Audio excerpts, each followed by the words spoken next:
They called it a celebration of love. On the surface, it was beautiful. The backyard had been transformed into a Pinterest-worthy dream white tents, silk tablecloths, floating candles, and mason jars. Every detail whispered perfection. But for Moira, it wasn't about the decorations. It wasn't about the overpriced violinist or the champagne wall.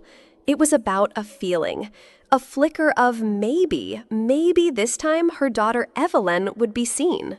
Moira stood beneath an arch of artificial hydrangeas, checking her watch for the 6th time in 10 minutes.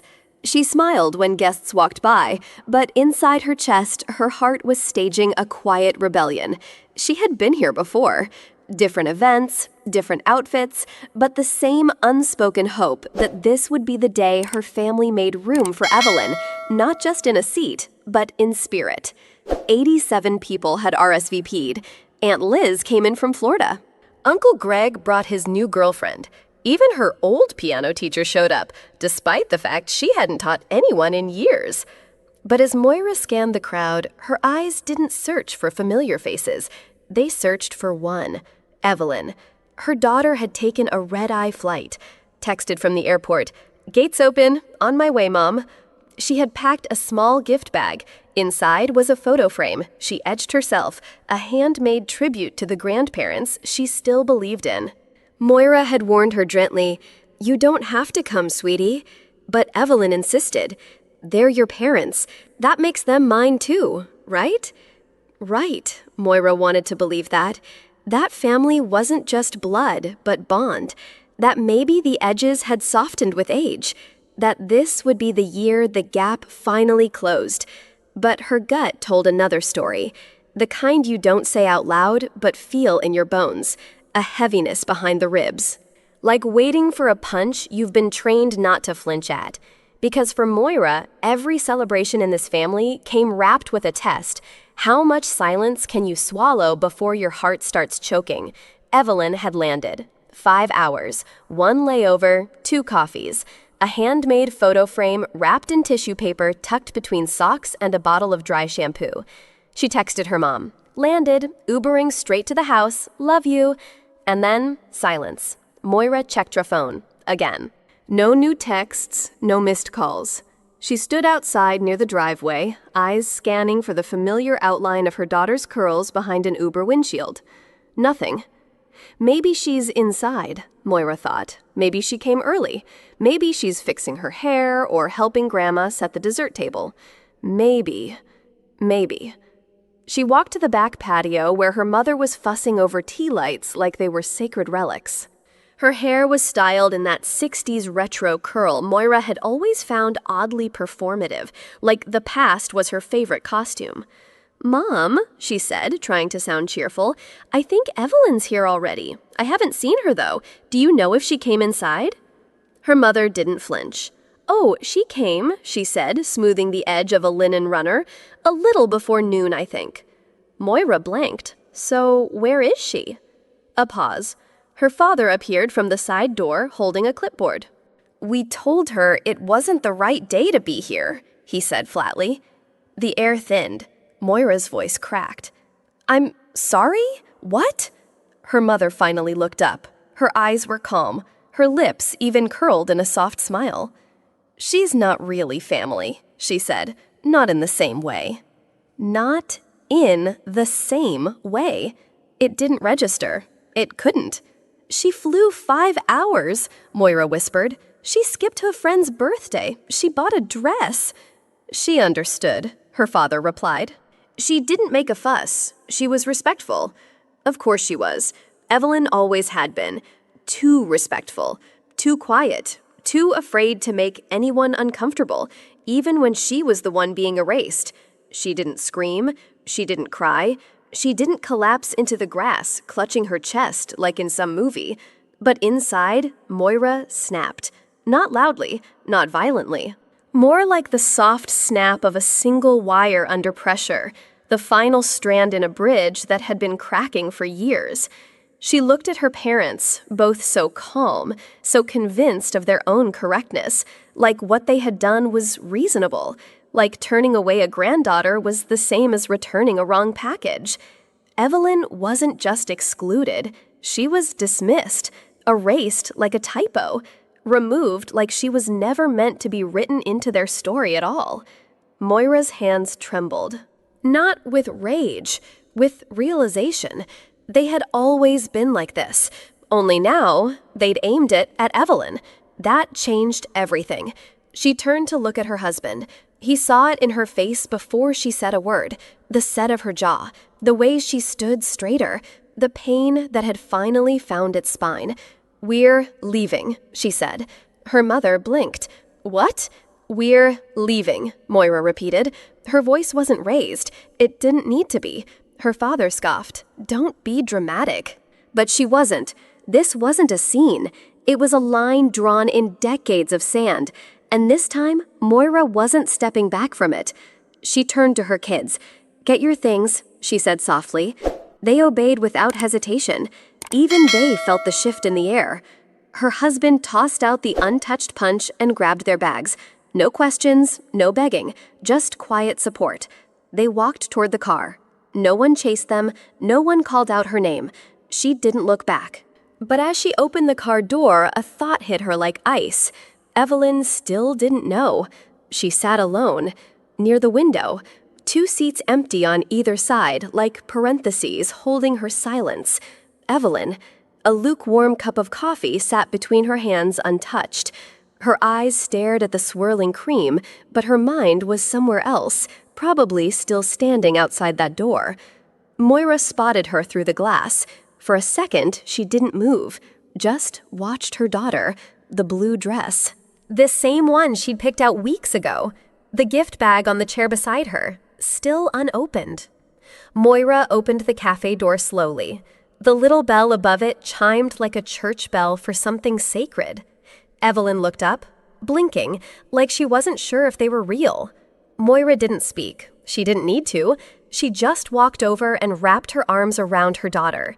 Not gently, not cautiously. She crushed her. And Evelyn didn't pull away. That hug said everything. More than words ever could. After a long moment, they sat down. Graham ordered fries. The kids asked for soda. No one really ate. The table was full, but the silence was what held them together. And then Evelyn whispered softly, carefully, like she didn't want to break her own voice. "I'm not mad, Mom." Moira looked up. "I'm just done." That was it. And somehow, that hurt more than yelling ever could. It didn't start with Evelyn. It started with Moira.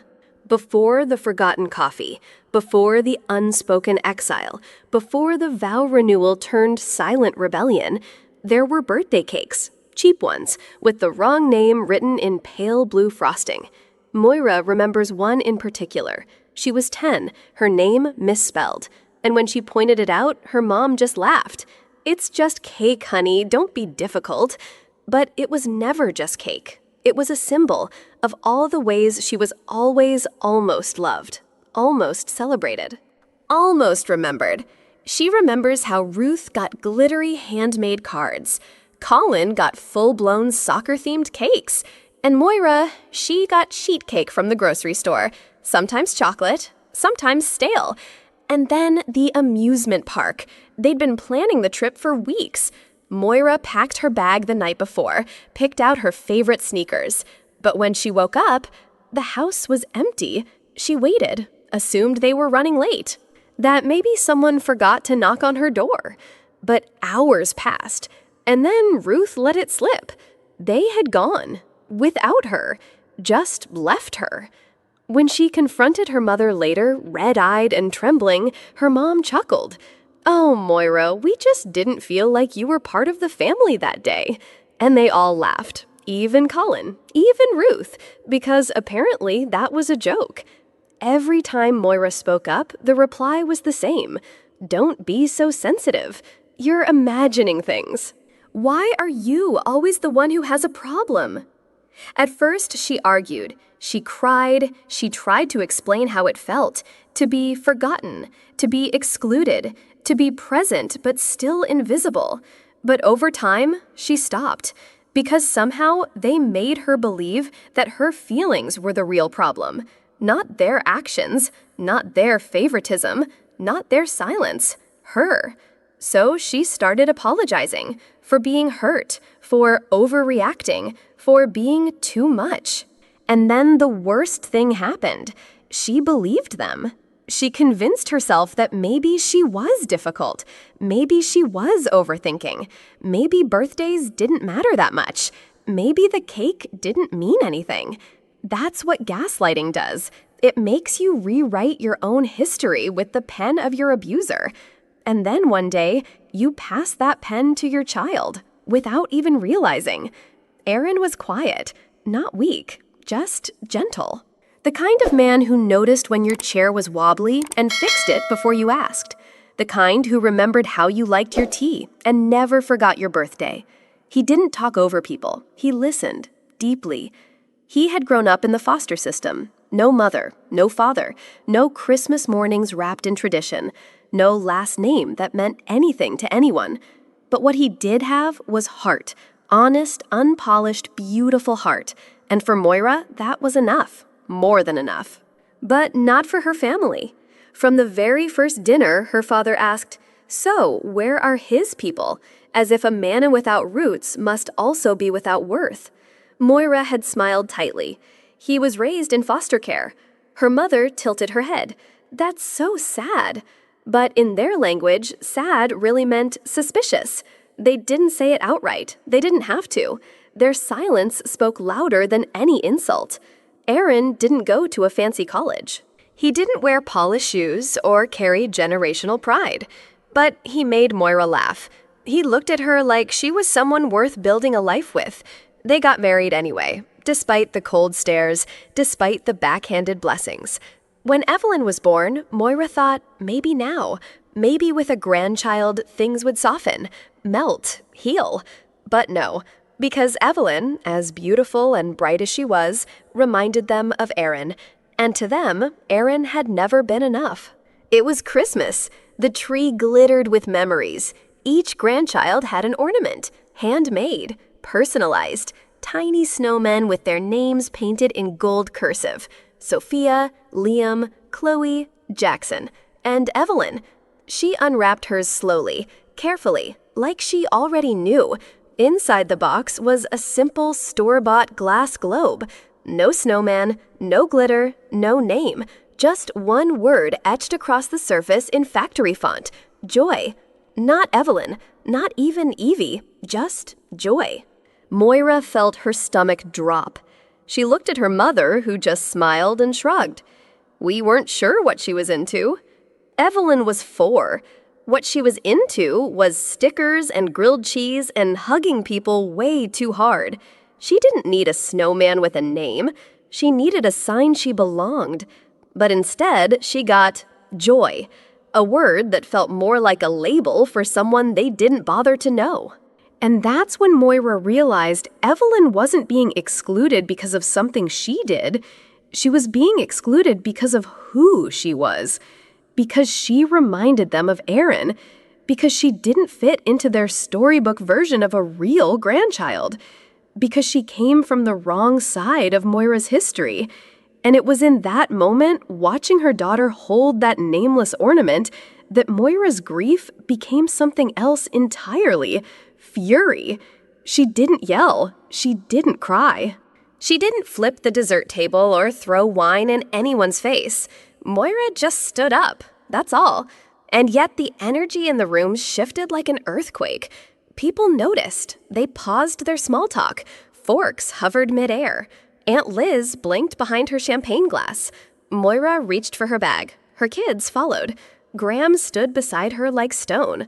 Still, she said nothing. No dramatic farewell. No list of sins. No public shaming. But the silence screamed. It screamed betrayal. It screamed final straw. It screamed the truth everyone had politely ignored for years. And in that moment, Moira realized she didn't owe anyone a scene, just a decision. And she had made it. She walked past the centerpieces, past the gold-rimmed plates and perfect floral arrangements, past the parents who pretended not to notice their daughter walking out again. But someone noticed. Ruth. She stood still at first, stunned. Then her eyes locked with Moira's, and what she saw was clarity, was strength, was pain too familiar to ignore. For years, Ruth had stayed quiet, for peace, for balance, for convenience. But now she saw it. The silence didn't last long. First, it was her phone. Buzz, buzz, buzz. Colin, angry, confused, entitled. You just walked out. Are you completely out of your mind? It's Mom and Dad's anniversary. You humiliated them. Moira didn't reply. Then came her mother. Calling, crying. People are asking questions. What do you want them to think of us? You're making us look terrible. Still, Moira said nothing. No defense, no justification, no apology. She simply held her daughter's hand and watched Evelyn breathe easier beside her. Then came the texts. An aunt, a cousin, someone's old neighbor. Everyone wanted an explanation. Everyone wanted her to play the old role again, the forgiving daughter, the peacemaker. But this time, she stayed quiet. And in that silence, the first domino tipped. Ruth. She had been standing near the appetizer table smiling like everything was fine, holding a plate of crackers like it was armor. But now, she saw everything for what it was. Her message came through like a lightning bolt. We're leaving too. And just like that, for the first time in her life, Moira didn't feel alone. She didn't feel crazy. She didn't feel too sensitive. She didn't feel wrong. She felt seen. And that was revolutionary. The message came from Ruth. Short, simple, heavy. They changed the will. Colin is the sole heir now. Moira read it once, then again, and again just to be sure she wasn't imagining it. She wasn't surprised, not really. It was almost predictable. Of course they changed it. Of course they gave it all to Colin, the respectable one, the one who never questioned, never rebelled, never disrupted their illusions. Moira looked at her phone, then put it down. She didn't feel rage, or betrayal, or shock. She just felt done. When Ruth asked, "What should we do?" Moira replied without pause, "Let him have it. I stopped paying for a seat at that table a long time ago." And it was true. She had spent years offering herself up in tiny pieces, apologizing, compromising, shrinking, hoping to be accepted by people who saw her as a guest in her own bloodline. Not anymore. She didn't need their will. She didn't need their wealth. She didn't even need their recognition anymore. She had her daughter, her spine, her silence, and that was enough. It was 2 months later when Colin showed up. No warning, no call, just the sound of a knock, sharp, unfamiliar, like guilt trying to be polite. Graham opened the door. Moira didn't move from the couch, but she watched. Colin looked different, tired, pale. Not in a dramatic, cinematic way, but in that very real way people look when they've been lied to long enough to believe the lie was theirs to carry. He stood awkwardly in the doorway, holding a stack of papers in one hand, a folder in the other. "We need to talk," he said, "about the house, about the finances. I didn't know it was this bad." Turns out there was nothing to inherit. The house mortgaged twice. The savings dried up. The retirement fund gone. The vacation club, the leather chairs, the imported rugs, all smoke and illusion. Moira listened, quiet, arms crossed. She didn't say, "I told you so." She didn't say, "Now you understand." She didn't say anything, because she didn't need to. Colin ranted, shouted, blamed. And then he broke. Not all at once, just a little crack around the edges. The kind that happens when your version of family falls apart from the inside out. And then he left, stormed out, empty-handed. They had promised him everything, but in the end, the only thing he truly inherited was silence. It was a Sunday afternoon, the kind where the sun filters through closed blinds and the house hums in warm silence. Then a knock, not rushed, not angry, just cautious. Moira opened the door. and there they were, her parents, both standing awkward and overdressed. Her mother holding a box of pastries, her father clutching a bouquet that looked as nervous as he did. "We came to talk," her mother said, voice brittle, "to make peace." Moira didn't answer. She simply stepped aside. In the kitchen, Evelyn sat at the table, her laptop open, coffee beside it. She looked up, expression unreadable. Her grandmother forced a smile. "Evelyn, you look well. We've missed you." There was a silence, heavy, uninvited.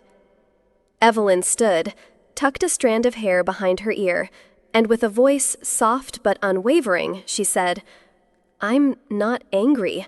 I'm just done." The words didn't echo. They didn't need to, because in that moment, everything broke quietly.